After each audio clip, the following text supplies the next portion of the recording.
The VA hospital in Spokane sits on a low rise off North Assembly Street, and at 5:40 in the morning in early March, when the temperature was 23 degrees and the sky had the particular darkness that precedes dawn rather than follows it, there was still ice on the concrete of the main entrance walkway that the overnight maintenance crew had not yet reached. Jared Moss was arriving for a follow-up appointment that he had scheduled 3 months ago and rescheduled twice and was finally keeping, and he had his dog with him. A 5-year-old dark brindle Belgian Malinois named Rook, who rode in the passenger seat with his chin on the window frame, and who had done 2 deployments alongside Jared, and who did not distinguish between environments that required his attention and environments that did not, which meant he was always paying attention, which Jared had come to find the most reliable quality in any living creature he had met.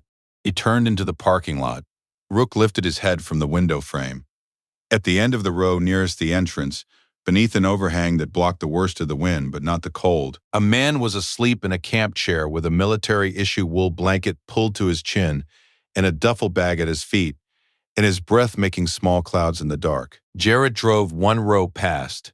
He stopped the truck. He looked in the side mirror. He looked for exactly 3 seconds before he recognized the shape of the man's face. Even asleep, even after 6 years, what Jared Moss found when he walked back to that overhang, and what he uncovered about how a man who had given 22 years to the United States Marine Corps had come to be sleeping in a camp chair outside the facility that was supposed to have taken care of him, would surface a failure so specific and so documentable that it would change the way one VA regional office processed claims for the better part of a year, and it would begin with a cup of coffee and a name. If you're new to this channel, stay through this one and subscribe before you go. This is exactly the kind of story this channel tells, and there are more coming. Jared had joined the Marines at 20, which his mother had greeted with the specific combination of pride and terror that military mothers carry and almost never fully put down. He had grown up in Coeur d'Alene, Idaho, the son of a man who worked timber and a woman who ran the office of a small insurance agency, and who between them had produced a son who was practical, physically capable, and constitutionally incapable of doing anything halfway. He was assigned to a rifle company out of Camp Pendleton. His first deployment was to Anbar Province in 2011. His sergeant was a man named Dwight Carver.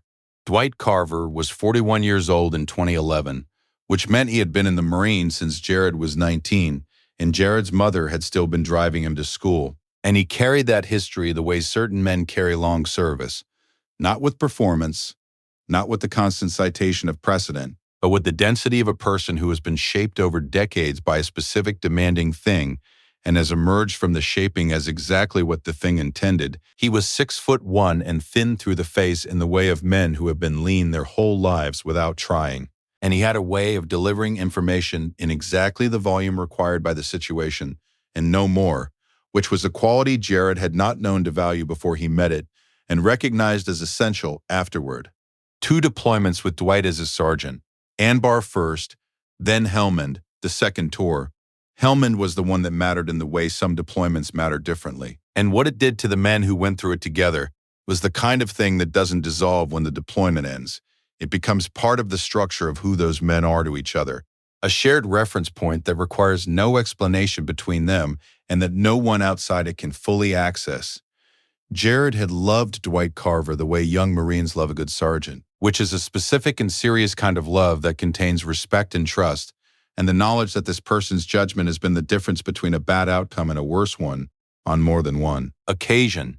He had gotten out in 2017. Dwight had stayed in through 2019. They had texted occasionally, less occasionally, then rarely. The last text had been 18 months ago, a short exchange about a football game, nothing of substance. Jared had told himself he would reach out more. He had not reached out more. He was in Spokane now, had been for 2 years, doing project management for a construction company that built medical facilities across the Pacific Northwest. He was good at the work. He had an apartment near the South Hill neighborhood, a truck he maintained with care, and Rook, who had been matched with him through a handler program the year he got out and had been the right answer to a question Jared had not known how to ask. He kept the follow-up appointments, the ones the VA required, the ones his therapist encouraged, because he had learned the hard way that not keeping them was its own kind of decision, and not the right kind. Rook was already out of the truck before Jared's boots hit the pavement. He did not run toward the overhang. He walked toward it with the focused deliberateness of a dog who has already determined the direction of his attention and is proceeding. He stopped 2 feet from the camp chair and sat. Jared crouched in front of the man in the chair. He looked at the face. He looked at it the way you look at a face you know in a context where it should not be. The small process of reconciliation between what you're seeing and what you expected. He put his hand on the man's shoulder. "Sergeant Carver," he said. The man's eyes opened. They came to focus immediately, the way the eyes of people who have slept in uncertain places for some time come to focus, completely and without the intermediate stage of disorientation. Dwight Carver looked at Jared. He looked at Rook. He looked back at Jared. "Moss," he said. The voice was the same. "What are you doing out here?" Jared said. Dwight looked at the entrance of the VA hospital. "Waiting for it to open," he said. "It opened at 5, Jared said. "It's 5:40. Dwight looked at the entrance for a moment. "They told me to wait out here," he said. It was not a complaint. It was a statement of geography. Jared looked at the entrance. He looked at the ice on the walkway. He looked at the blanket and the duffel and the camp chair. That was not standard issue, but was the kind of thing a man acquired when he intended to be somewhere temporarily for longer than temporary. He stood. "Come inside with me," he said. "I've got an appointment at 7, Dwight said. "Then we'll wait inside," Jared said. "Come on." Dwight Carver considered this for a moment with the considering expression of a man who has a system and has been asked to adjust it. Then he stood from the camp chair with the careful economy of a man whose body has opinions about cold mornings but has not yet been given permission to express them. And he picked up the duffel bag, and he came. Rook walked on his other side. Have you ever seen someone you admired? Someone who had been a fixed point in your understanding of what strength looks like? And found them in a circumstance that stopped the air in your chest? Tell me about them in the comments. I read every one.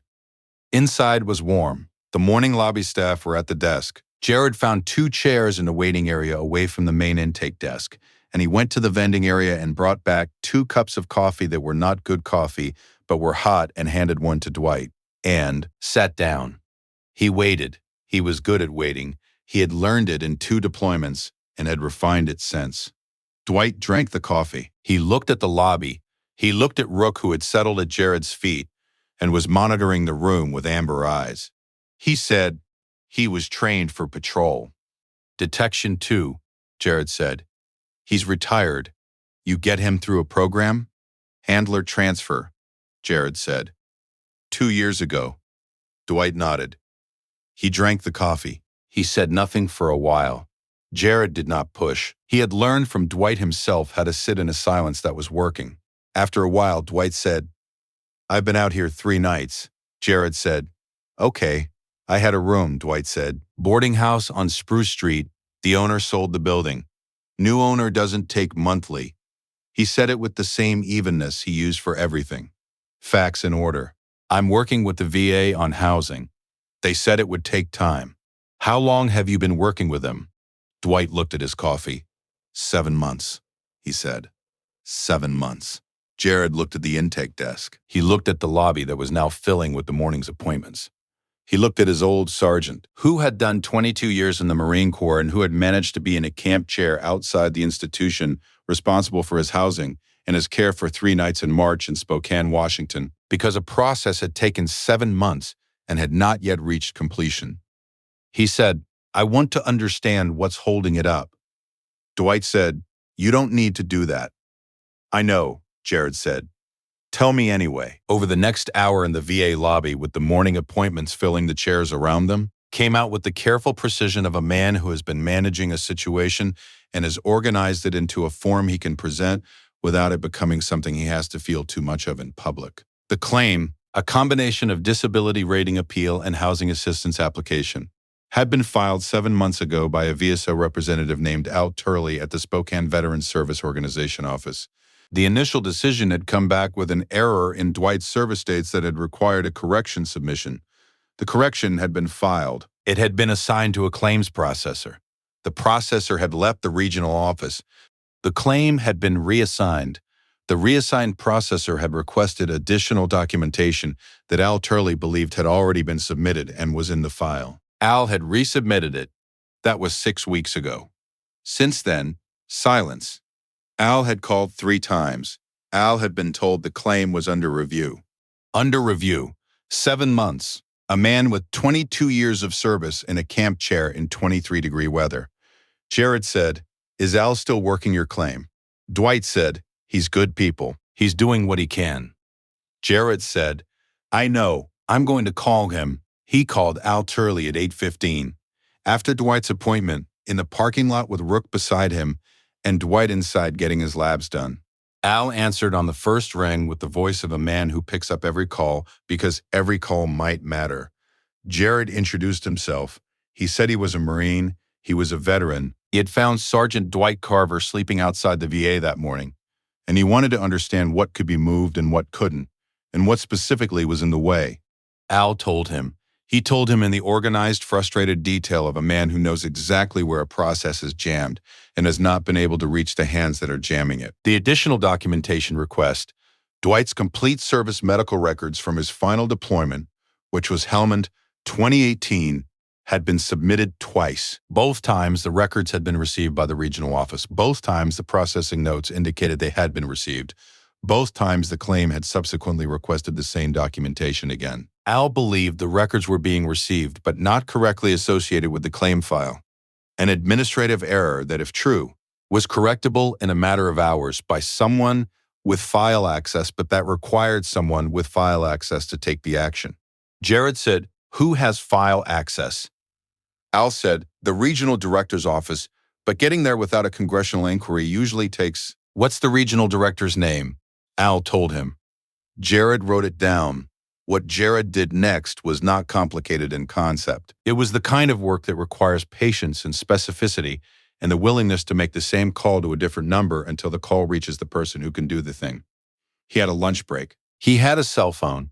He had, as it turned out, the number of a woman named Congresswoman Linda Voss's District Constituent Services Office, which had been given to him 2 years ago by a colleague whose brother had had a VA claim issue and which he had kept in his contacts under a label that said VA Emergency, because he had known, in the way that veterans know certain things, that he would one day need it or know someone who did. He called the Constituent Services Office at 12:15. He described the situation. The staffer who took the call, a young woman named Caitlin who had a veteran father and who had heard variations of this particular story more times than she could count, said she would flag it for the regional director's office and follow up. She called back at 2:45 to say the flag had gone through and the regional director's liaison had confirmed the file association error and was correcting it and that the claim should move to final review within 72 hours. 72 hours. 7 months, and the actual correction had taken 1 afternoon. Jared drove back to the VA at 4 o'clock. Dwight was in the lobby where he had waited through the afternoon for a secondary appointment that had run long in the way VA appointments run long. He was in the same chair as the morning. Rook went directly to him. Jared said, "The file association error is being corrected." Caitlin from Congresswoman Voss's office flagged it to the regional director. "You should hear from Al within a day or 2. Dwight looked at him. He said, "You didn't have to do that." "I know," Jared said. Dwight looked at Rook, who had put his chin on Dwight's knee and was staying. He looked at his hands. He said, "I would have worked it out." "Yes," Jared said. "You would have." He paused. "You also don't have to." Dwight said nothing for a moment. Then he said in the same even voice he used for everything, the voice that had told Jared what to do and how to do it in 2 countries and in conditions where the instructions needed to be clear, "I don't know how to ask for help." He said it like he was observing a fact about himself, like he was conducting an honest inventory. The lobby was quiet around them. Morning appointments had gone home. Evening shift was just beginning to fill the chairs. Rook had not moved from his position. Jared said, "Neither did I, for a long time." He paused. "You're the one who told me that asking wasn't weakness.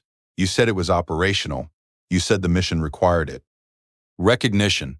The look of a man hearing his own words returned to him in the moment they cost him something. "I said that," Dwight said. "You did," Jared said. "I wrote it down. There was a pause. Then Dwight said, very quietly, "I should have called you." That was all he said. Jared did not add anything to it. Some things are not improved by more words.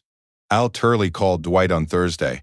The claim had moved to final review. The housing assistance component was approved, pending one final verification. The disability rating appeal was still in progress, but the documentation gap had been resolved and a decision was expected within 30 days. Al had a transitional housing contact at a veteran-specific residence on the north side of Spokane. Not permanent, but warm, staffed a place designed for exactly this interval, and could have Dwight in a room by Friday if Dwight said yes. Dwight said yes.